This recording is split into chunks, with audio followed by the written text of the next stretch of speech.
Where there is doubt, there is also the movement of inquiry. What makes you, you? What makes me, me? What makes us, us? Questions to grapple with daily, both in and out of the context of Africa and its multiple globalizations.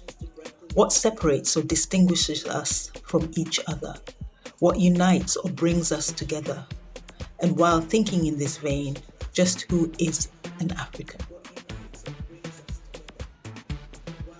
We want, no in fact need to understand this conundrum of existence, especially the things of relationality that bind and yet also simultaneously untether us. How is it that difference and similarity both cohere in our lives and relations, resulting in tensions about identity, home, and belonging? What is it that makes several of us, both indigenous and foreigners, insiders and outsiders, strangers in our native lands, living in spheres of alienation and yet complete ownership at the same time? These perhaps are the contradictions of the many tricksters, think signifying monkey at work, or Anansi still at play, invoke Papa Legba, Elegwa, Eshu if you will. They who confidently stand at the crossroads, making way through thresholds of liminality, being neither out nor in, neither here nor there, neither now nor then, neither dead nor alive even. They who know that uncertainty is that quiet after the storm of sheer complexity and chaos, where order is not the opposite to disorder, but rather its complement. Could it be then that we are all very much African and yet simultaneously not? Is this why my mother says that being African is an attitude, making it possible for anyone to become African? But then there is a small print. You can only be African if you show your commitment to the cause. Beyond basking in the beauty and joy of the continent and its diaspora, you must show real commitment to the pain, to the persecution, to the persistent penury, to the determination to end all kinds of suffering and smiling. You must show real commitment to the need for truth and reconciliation, to the calls for reparation, and ultimately to an acceptance of the value of Black lives over and above only loving our music, fashion, and culture. So then, are all claims to African authenticity purely ideological statements? After all, historically, African was merely a description used for people who lived from the mouth of the Nile right down to the Cape of Good Hope, but also for those who resided on the outlying islands in both the Atlantic and Indian Oceans. From north to south and east to west, this quote-unquote Africa is, today, still inhabited by a diverse multitude of people, many with networks of family and friends spiraling further afield into an Africa in globalization. This reverberation of pure life force, be it through forced or chosen movement, inhabits all of space-time in 7.8 billion and more permutations of blackness that are also simultaneously a melee, melange, an admixture, a constant hybridity in the making. Being of African descent is that real, if even equally a contestation. Both you and I come out of Africa, and yet all of us are infantilized by gender, race, class, sexuality, and other states of stratification, which even intersectionality cannot save us from. We've been perched precariously on that anachronistic family tree of life. It moves us from dark to light, and the colonizer is keeping the conversation going. It moves us from backwardness to civilization, and the colonizer is keeping the conversation going. It moves us from nature to culture, and the colonizer is keeping the conversation going. It moves us from illiterate to Western educated, and the colonizer is keeping the conversation going in one too many patronizing savior mentalities. And before you know it, that colonizer is in fact you too.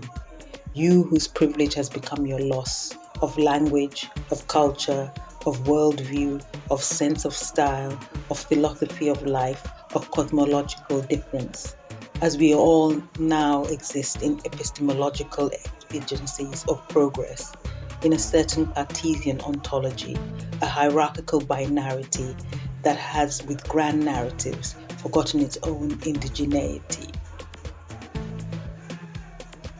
And just what is this system of trauma that plagues us, especially we who also have the perpetrator's blood running through our veins?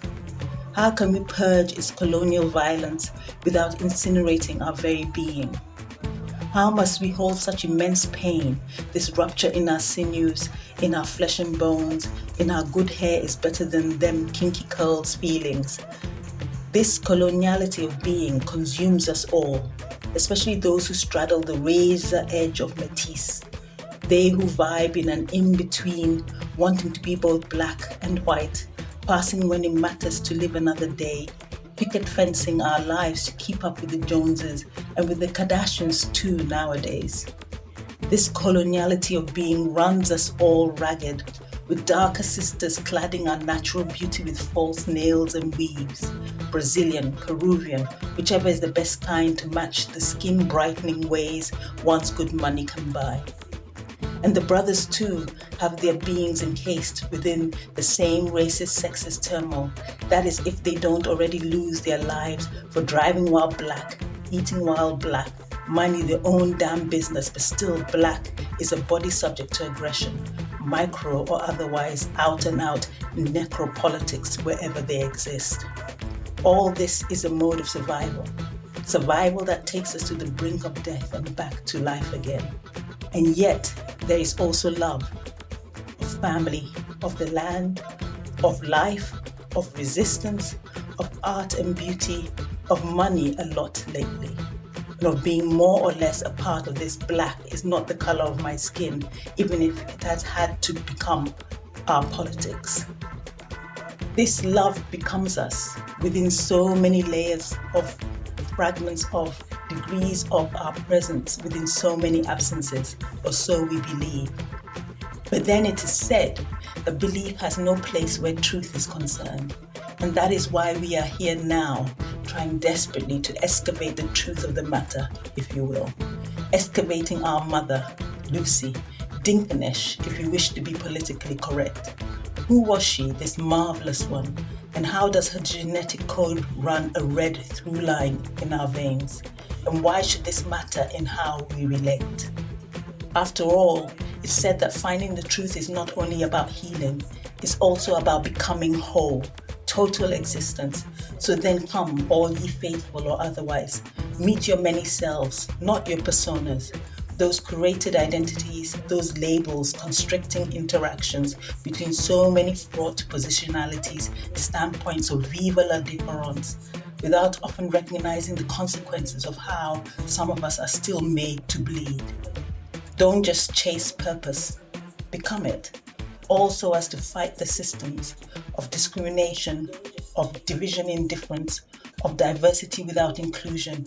You must no longer feed them with your energy. For we are because I am, since you are my other me. Bright souls in a dark world.